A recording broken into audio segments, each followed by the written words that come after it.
the area, and many of the people who have been killed in Tivoli Gardens, he believes that they are the innocent ones. Former Prime Minister, back with you. Let's just be clear, we had a number of people calling and wanted you to be absolutely clear on the position you are taking on this matter. Mr. Seaga. Yes.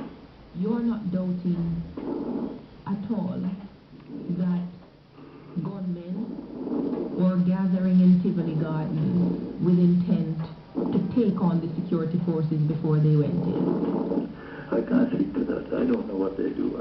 I've been in there twice since 2005. Once when I left, just after that there was a little birthday celebration for me, and another time to recover some musical instruments. I don't know what happens there. I'm not in a position to tell you that.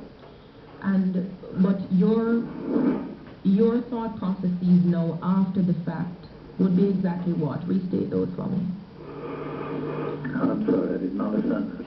Say what exactly you're thinking now after the fact. Yes, I'm speaking to the plight of the people who are in there, who are not gunmen, who are ordinary citizens, who have been put in captivity in their homes, unable to get food or water or medication.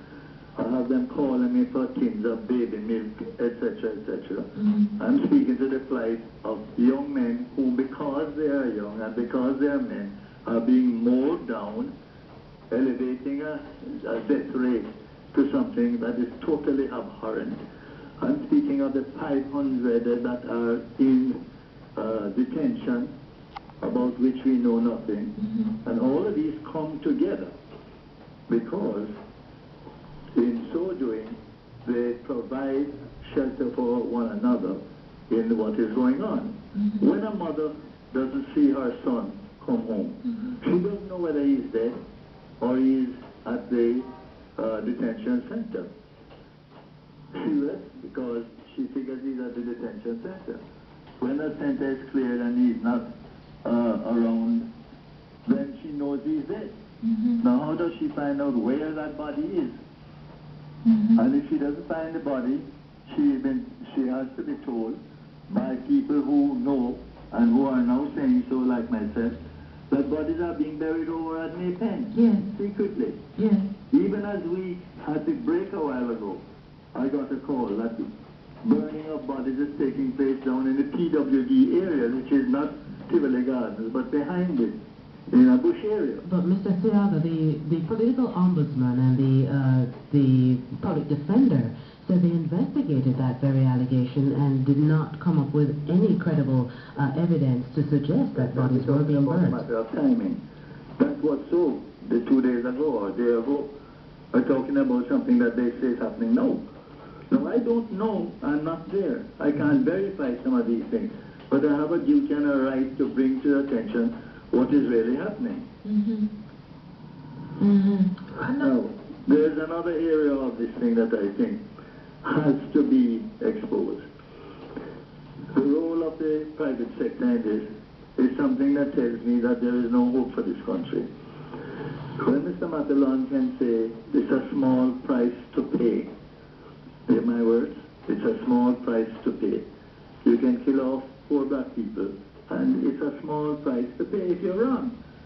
The fact that they are not gangsters, the fact that they have no guns to shoot at you, the fact that their mothers weep, the fact that they are in captivity, it's a small price to pay. How can you build a country on that basis? That small price to pay, did he make reference to what the small price he was referring to was? Yes. The killing of those in Tivoli? What is happening in Tivoli? No specification. What is happening there? Commending the security forces. And it is the security forces that are carrying out these activities. At the same time, the business people ought to be concerned that this has affected tourism badly. It is affecting the economy. And it is affecting Jamaica's attempt to build a brand name which so many of its citizens have been developing, such as our athletes and musicians, etc. And it's now turning all that back by putting us on the international stage as a rogue state. Now, did anyone take that into consideration?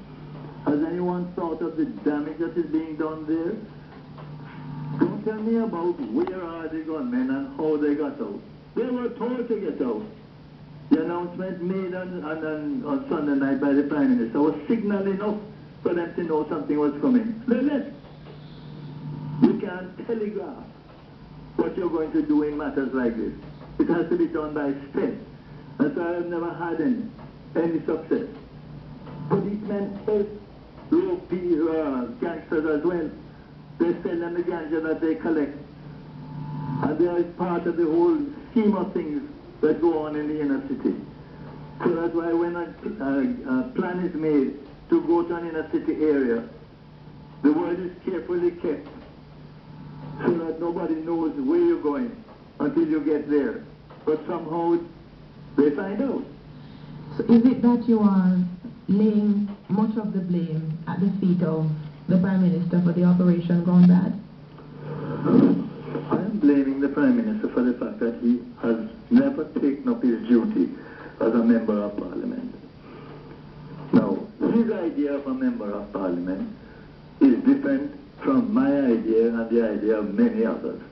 That is, that the Member of Parliament is responsible for attending to the needs of the constituents, especially in poor areas like this, and giving attention to problems that they have. His idea, as voiced on many occasions in his new and different philosophy, is that they must go to Parliament and talk about national and international affairs. That's the role of the Member of Parliament. You cannot leave a constituency like West Kingston, especially after the 40 years of attentiveness that I gave to them.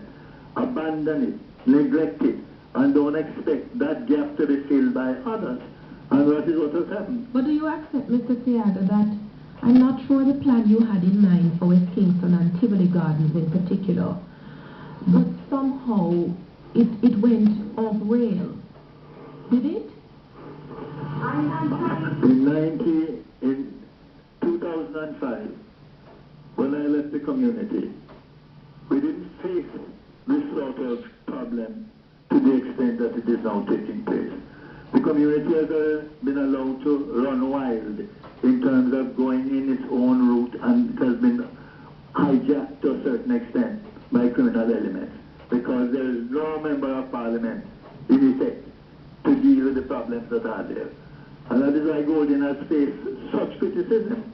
Last night on the television you would have seen Desmond McKenzie, who is the councillor for the Tivoli Gardens area, admitting that he has come under severe criticism from the people by not attending to them. And that the Prime Minister likewise. It has been a story of total neglect. They don't go there and now they can't go there. So that others have taken it over. You don't allow a constituency like that to be hijacked. But in the papers this morning you asked some of the constituents to go and talk to their Member of Parliament. I mean, if he is... That's what I have to tell the people, but I do so knowing that it is futile. Yes.